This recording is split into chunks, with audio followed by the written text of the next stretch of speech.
சில விஷயங்கள் அதை சரி நிறைய டீம்லாம் இருக்காங்க. நான் இறக்காததுக்கு காரணம் என்னன்னு வைங்களே, அதாவது சில விஷயங்கள் நான் சொல்ல முடியாது இந்த இடத்துல சபையில். சில விஷயங்கள் அதை செட் ஆகும். அதனால் நான் உங்கள்கிட்ட இந்த பொறுப்பை கொடுத்துருக்கேன்னா, இந்த பொறுப்பு கரெக்டாக யூஸ் பண்ணுங்கள். நாளைக்கு பாதிக்கப்பட்ட பெண்மணிகிட்டே நீங்கள் அமௌண்ட் வாங்கினா எனக்கு தகவல் வரக்கூடாது. வேறு எங்கே மாதர் சங்கம், இன்னைக்கு மாதர் சங்கம் வந்துட்டு இழிவானதுக்கு காரணமே மெயின் பேமெண்ட்டு தான். கரெக்ட் 40,000ங்கிறது நான் குறைத்து சொல்லிடுவேன். நல்லா கேட்டுங்க, குறைத்து சொல்லிடுவேன். அதுக்கு உண்டான வேலைப்பாடு இருக்கு மேடம்.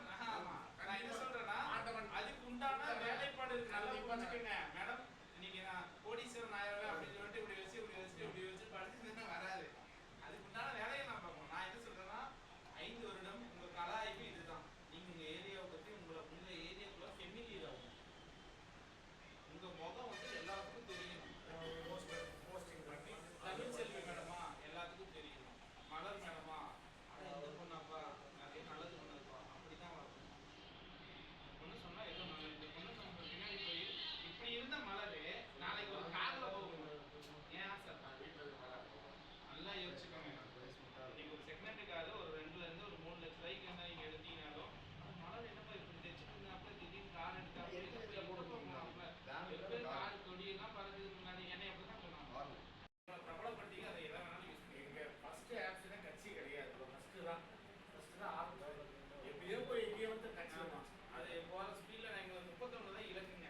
ஃபர்ஸ்ட் மூலியமா பண்ணி மக்களுக்கு நிறையா செஞ்சு இது பண்ணி பண்ணணும். டெல்லியிலே ஆனால் டெல்லியில் அவசரப்படுறதுங்காட்டி நாங்கள் டக்குன்னு வந்தால் டெல்லிக்கு போயிட்டு வந்ததுக்கப்புறம் வேலைகள் ஆரம்பித்தோம். அந்த 3-4 மாதத்தில் கூட இருந்தீங்க.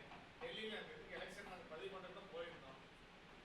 அங்கே டெல்லியிலே வச்சு எங்களை பணி பிடிச்சாங்க. டிஜே பாக்ஸில் நீங்கள் நீங்கள் ட்ரைன் பண்ணியே போகணும்னாலும் கூடவே இருக்கிறாங்க எல்லாருமே. நாங்கள் தமிழ்நாட்டில் போய் டிசைட் பண்ணி தான் நம்ம சைனே பண்ணுறோம். அதனால ஒன்றும் தப்பு இல்லைங்க. அதாவது மேடம் நீங்கள் சொல்லுங்கள். உங்களுக்கு இது நீங்கள் யோசனையிலே இருக்கிறீங்க. நீங்கள் யோசனையில் இருக்கிறீங்க. அது வீட்டில் யோசனை பேசிட்டு நான் பயணம் பண்ணுறோம். இல்லை நான் உங்களுக்கு சொல்கிறது எல்லாரும் நிலைமாறலாம் சொன்ன கதை தான். லட்சி அப்படின்னு சொன்னால் 100 பேர் நீங்கள் கூடுனீங்கன்னா அவன் 100 பேருக்கு மேலேயும் கேஸ் போட்டு சார்ஜிட் போட்டு ஜெயிலில் நிரப்பி சோறு கொடுத்து நமக்கு ப்ரொடக்ஷன் கொடுத்து நீங்கள் மகளிர்னா மகளிருக்கு பாதுகாப்பு கொடுத்தலாம் வச்சுக்க முடியாது. ஒரு மண்டபத்துக்கு போட்டு போவான். அதே நான் சொன்ன ப்ரோட்டோகால் தான். ஒரு 10 மணிக்கு நீங்கள் போகிறீங்களா ஒரு 3 மணிக்கு வந்து வச்சுக்குவான். சாயங்கால நேரத்துக்குன்னா ஒவ்வொரு லேடிஸுக்கும் ஒவ்வொரு லேடி போலீஸ் உட்கார வைக்கணும். அப்போ நீங்கள் 100 பேர் போனீங்கன்னா 100 பேருக்கு போலீஸ் உட்கார வைக்கணும். இதெல்லாம் முடியாத இது சரிங்களா, முடியாத காரியம். அப்போ அதாவது நம்ம சட்டத்திட்டங்கள் பெரிய ஓட்டம் இருக்கு. அரசியலமைப்பு சட்டம் நல்லா புரிஞ்சுட்டு இப்போ மேடம் இருக்காங்க, தலைவியா இருக்காங்க. இப்போ மேடத்தை போயிட்டு மேடம் நீங்கள் 1 லட்சம் பண்ணுங்க 2 லட்சம் பண்ணுங்க நான் தெரிச்சு ஓடிடுவேன். இப்போ மேடம் என் கூட 5 வருஷம் நான் எஃப்ஆர் வச்சு மேடத்துக்கு எல்லாத்தையும் நான் சொல்லி கொடுக்குறேன்னா நாளை நீங்கள் ஏதோ பிரச்சனைக்கு மேடத்திட்டு போறீங்கன்னு மேடத்துக்கு பதவியும் இருக்கு, பணமும் இருக்கு, போறவங்க மரியாதையும் இருக்கு. அப்ப மேடம் என் கூட இருப்பாங்க, அவங்க கூட இருப்பாங்க. அப்போ மேடம் ஒரு 100 பேர் வச்சுக்கிறாங்க. அவங்க கூப்பிட்டா மேடத்துக்கு நான் கொடுத்துருவேன். நல்லா பாத்துங்க, மேடத்துக்கு நான் கொடுத்துட்றேன். 5 வருஷம் வந்து ஒரு 100 பேர் காலத்தின் நீதிங்க. இது காலத்தின் நீதி. நீங்க சொன்னீங்கல்ல என்னை துணி தைக்க சொல்றாங்க அந்த பொண்ணை, நிறைய விஷயங்கள் இன்னி செல்றத்தனமெல்லாம் பண்ணியிருக்கிறாங்க. இது நடந்துட்டு தான் இருக்கு. இதெல்லாம் தடுக்க முடியாது. இது தெரியாது. நம்ம என்னன்னா இன்னைக்கு இளைய நின்றுட்டீங்கன்னா நின்றுடும். அதே மாதிரி நீங்க எதா இருந்தாலும் என்கிட்ட பேசிடுங்க. இல்லைன்னா தலைவி கிட்ட பேசிடுங்க. இல்ல தலைவியிலையும் பேச உங்களுக்கு சங்கட்டமா என்கிட்ட டேரக்டா பேசிடுங்க.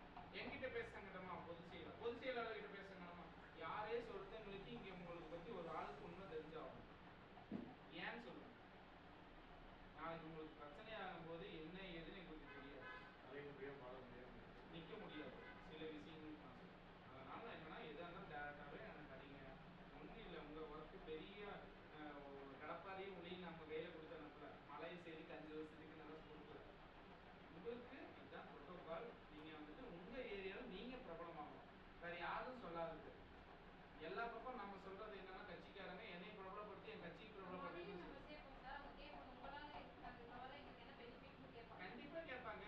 இன்னைக்கு நீங்க ஒரு பெனிஃபிட் கிடைக்கும் நீங்க வரீங்க. அப்ப நீங்க முன்னாடி சொல்லணும், எப்பா உங்களுக்கு ஒரு பிரச்சனைகள் அப்படின்னா நாங்க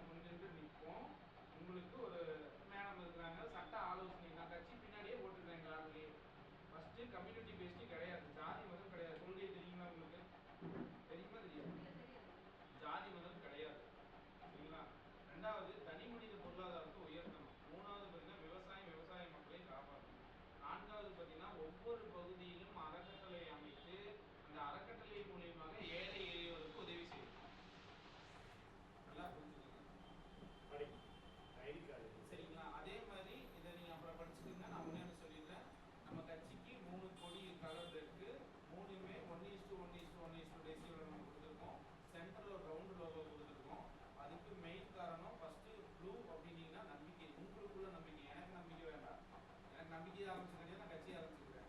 அதே மாதிரி அந்த ப்ளூங்கிறதுக்கு ஒவ்வொரு நிர்வாகிகளுக்கும் உண்டான நம்பிக்கை.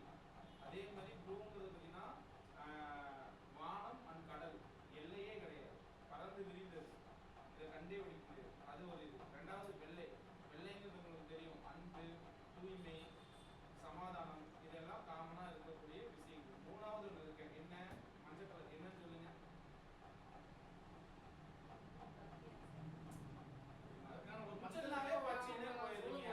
என்ன கான்செப்ட்னு தெரியல. மஞ்சள் தான், அப்புறம் பச்சை கலர் சாப்பிடலாம்னு சொல்லுவீங்க.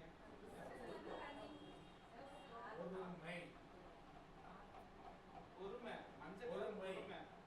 சிக்னல் எல்லாம் பாத்துட்டீங்களா? அந்த மாதிரி மஞ்சள் பொறுமையா இருக்கு. எதுக்காக ஒரு விஷயத்துக்கு ரொம்ப பொறுமை அவசியம். நான் இன்னைக்கு வந்துட்டேன், நான் ஒரு மாவட்ட தலையிடா, அடுத்தது மகளிர் அணி தலையிடா, ஆச்சா போச்சா நீங்க படுத்தணும், அவ்வளவுதான், ஒண்ணும் பண்ண முடியாது. பில்டப்பே கொடுக்க கூடாது. நீங்க இயல்பா மக்களோட நீங்க இருக்கிறீங்களோ அப்பதான் உங்களுக்கு வேல்யூ அதிகம். மக்கள் உங்களை தூக்கி வச்சு கொண்டாடணும். இந்த ஏரியாவுல ப்ராப்ளம் ஆகும். அதுதான் பொறுமை. நான் சொன்னது ஏன் இந்த பொறுமை? 5 வருஷம் நீங்க இருக்கணும்னு முடிவு பண்ணிட்டீங்க. நீங்க தவறா எடுத்துக்கண்டா, நீங்க போட்டுக்கிற அந்த தாலி கயிறு மஞ்சள் கலர் தான். அந்த மாதிரி அந்த மஞ்சள் கயிறு தான் என்ன? பொறுமை. எதே சொன்ன நடக்குதா? பொறுமை. பொறுமை. தாலி கட்டிட்டு இருந்தா பொறுமை, தாலி கட்டிட்டு இருந்தா பொறுமை. அந்த மாதிரி தான் சில விஷயங்கள் எல்லாம் அப்படிதான் எடுத்துக்கணும். நம்ம புரியுற மாதிரி நீங்க தான் சொல்லிக்கணும். ஏன்னா ஒவ்வொரு